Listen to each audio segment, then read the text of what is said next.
Well, hello, and welcome again to the 2012fad.com.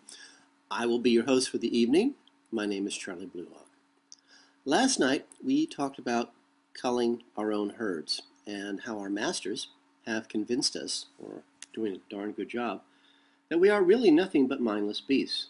If you recall our episode where we chatted about the mongrel mobs in New Zealand and how these low-level intelligence, just really basic caveman thugs, are doing their master's bidding by terrifying the people of New Zealand. And these mongrel mob will actually bark like dogs on camera to demonstrate their own personal religious beliefs, which is the most basic Satanism you can imagine.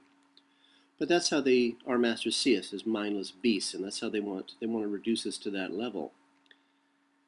And yet, with the smallest application of controlled violence, the textbook definition of war, we can actually go from mindless beasts into a utopia, because it seems that the absolute presence of unquestionable violence actually civilizes human beings.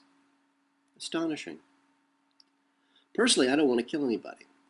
Not unless they threaten my family, my friends, the village, and then yes, I will shoot, and I will shoot to kill. And frankly, I'll never think about it again. But since I prefer to be a coward instead of a hero, I prefer that you and I, just run and hide. And so again, the village. It seems to be our only choice anymore. I cannot think of one major city in this world where we would be able to live and work and have friends and family and lovers and children, where we could live in peace. I can't think of one. The country of Nepal, well, the Dalai Lama is a homosexual pedophile rapist, and the monks that he controls have been ruling Nepal with more than an iron fist for Lord only knows how long. And they were actually actively working with the Nazis before World War II. Their holy books even told them that the Nazis would be coming to visit them and would be their greatest allies. In fact, there were actually, during World War II, there were people from Nepal found wearing Nazi uniforms. It's amazing. So I think Nepal's out of the question. Mexico City in Mexico. Well, it's high enough in the mountains, but it's too close to the USA. I have, however, heard great stories from people living in Mexico City, so it might be something you want to find out for yourselves. Buenos Aires. Well, I was heading for Buenos Aires. How can I say this? There was a phony war with the British over the Falkland Islands, and the British won. Barely. And that's another story we should talk about someday. The British brought in tremendous corruption and evil and hatred into Argentina. And I'm told now by natives, friends of mine, that Buenos Aires is a war zone. So that's out. Now there is the province of Mendoza, which is slightly higher up. Agricultural society, very friendly, very nice, very easygoing. But it's very open, so any kind of storms you might have, superstorms, well, you know, that pesky 5,000-foot tall wave moving at the speed of sound, departing the South Pole, that might be kind of a bad idea. Now, next door to Argentina is Chile. Now, Chile pretty much is ideal. Way up in the mountains, they've got the Andes there, so you've got really tall mountains. You are very close to the South Pole, but the mountains are high enough. Lots of caves, lots of little villages, so there's an infrastructure of a sort there. The problem is it's on top of a major fault line. And just a few days ago, I guess it's a month ago now, our masters used their HARP weapon to create an earthquake there 365 days exactly after the last earthquake in Chile, as a warning to the Japanese. So Chile, I'm going to look there, but I don't know. Tierra del Fuego, another possibility. So anyway, tonight I thought we might chat about everything we know is a lie. And how a very smart fellow by the name of Richard C. Hoagland, his website is enterprisemission.com. That's Enterprise, our favorite starship, and then mission.com, one word. Now, Mr. Hoagland says that the lie is different at every level, and how we've been lied to so many times, and about so many things, that finding the truth at this point in time, almost impossible. And the lies are so varied and so pointless, at least to me, that the truth is hidden under so many layers of lies, that finding them, even bothering to look for them, at this point in time, why bother? Why waste time on something that we'll never find? It's too late for that. Or maybe that's part of our Master's plan, for us to know the truth is out there and knowing that we can find it. But why?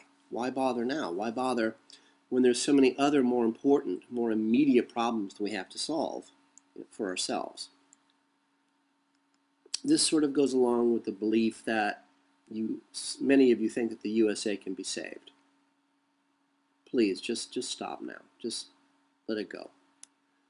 Forget about saving the country. It's been gone. It's been gone long before you and I were even born.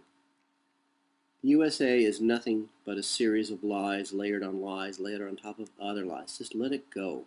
Care about yourself, your loved ones, your friends, your family, your pets.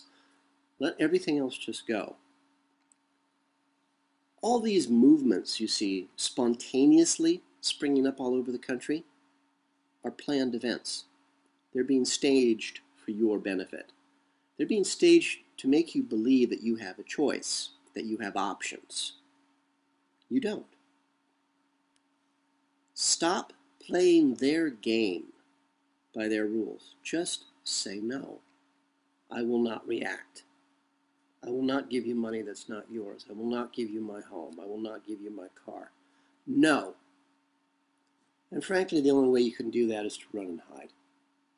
Because they have the rest of the population, 98% of the cattle, actually backing them up. The cattle have been programmed to self-destruct. The cattle have been programmed to turn on anyone who tries to help them. Trust me on this one. Personal experience speaking here. The episode where I was still in New Zealand and I was dragged to a viewing of a movie called Zygoust. And how at the end of the movie at the Southern Cross, a little restaurant bar place where we used to go salsa dancing, I was asked to say a few words. And I began to speak. And the New Zealanders seated in front of the movie screen, all of them, just like out of a zombie movie, all of them turned their heads in exactly the same time, in exactly the same manner, in exactly the same facial expression. About 50, 60 people. And I was used to it, but the fellow who had dragged me there actually, he sort of went pale and gasped. He had never seen the cattle respond before like that. So please, just stop playing their games. Just say no. Because you have to remember, under black magic, under satanic law, everything that our masters do to us, they have to get in writing first. We have to agree in advance. We either have to agree by voting one of their politicians in, passing a law, or under British maritime law, which is what governs our country, silence is acceptance. You didn't say no. They said, okay, you didn't say no, you must agree. So every time you didn't speak out, every time you didn't stand up and say no, because you did nothing, under our laws, that means you agree. Which means that our masters can do anything they want to us.